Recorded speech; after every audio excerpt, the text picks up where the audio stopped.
आज से लगभग 5000 साल पहले जब दुनिया के कई हिस्सों में लोग अभी भी जंगलों और छोटे-छोटे कबीलों में रहते थे, तब भारत के पश्चिमी तट, आज के गुजरात के पास समुद्र किनारे बसी थी एक अद्भुत और समृद्ध नगरी, द्वारका।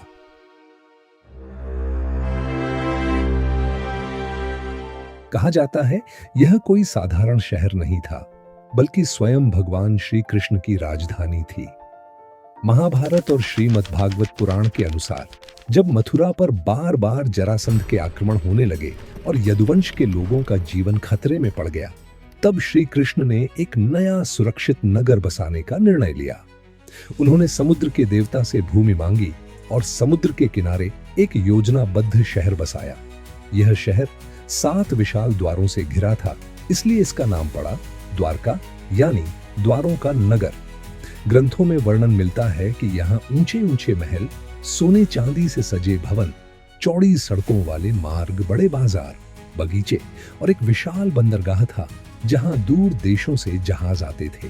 ये सिर्फ धार्मिक नगर नहीं, बल्कि व्यापार, संस्कृति और समृद्धि का एक बड़ा केंद्र था। कहा जाता है यहाँ लाखों लोग रहते थे और रात में पूरा शहर दीपों की रोशनी से जगमगाता था। लेकिन इस कथा का सबसे रहस्यमय भाग इसके अंत से जुड़ा है। महाभारत में उल्लेख मिलता है, जैसे ही श्री कृष्ण ने पृथ्वी लोक का त्याग किया, समुद्र का जलस्तर धीरे धीरे बढ़ने लगा और कुछ ही समय में पूरी द्वारका नगरी लहरों के नीचे समा गई। लोगों ने इस घटना को दैवीय माना और सदियों तक यह केवल एक धार्मिक कथा बनकर रह गई। हजारों वर्षों तक किसी को विश्वास नहीं था कि ऐसा कोई शहर सच में मौजूद रहा होगा।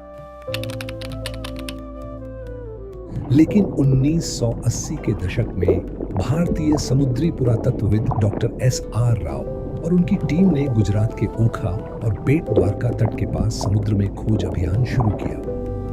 गोताखोर जब समुद्र की गहराई में नीचे उतरे तो उन्हें रेत में दबे पत्थरों की सीधी कतारें दिखाई दी। पहले इन्हें प्राकृतिक चट्टान समझा गया, पर जांच में पता चला यह मानव निर्मित संरचनाएं थीं। करीब 20 से 40 मीटर की गहराई में पत्थर की दीवारें, चौकोर आधार, रास्ते, प्राचीन बंदरगाह जैसी संरचना, लंगर पत्थर, मिट्टी के बर्तनों के टुकड़े, मनके और आभूषणों के अवशेष मिले।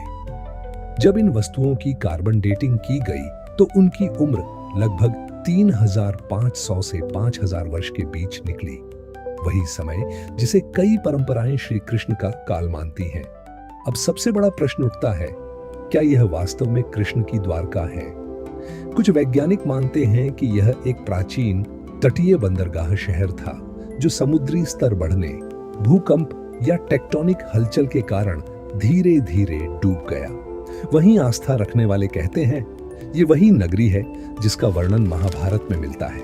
सच्चाई चाहे जो भी हो, एक बात स्पष्ट है, समुद्र के नीचे हजारों साल पुराना एक विकसित शहर मौजूद है। यह खोज हमें बताती है कि प्राचीन भारत में उन्नत नगर योजना, समुद्री व्यापार और इंजीनियरिंग का ज्ञान था। तो क्या महाभारत केवल एक कथा है या इतिहास का भूला हुआ अध्याय? शायद उत्तर अभी भी अरब सागर की गहराइयों में छिपा है और संभव है भविष्य की खोजें हमें उस सत्य तक ले जाएं, जहां आस्था और विज्ञान एक दूसरे से मिलते हैं।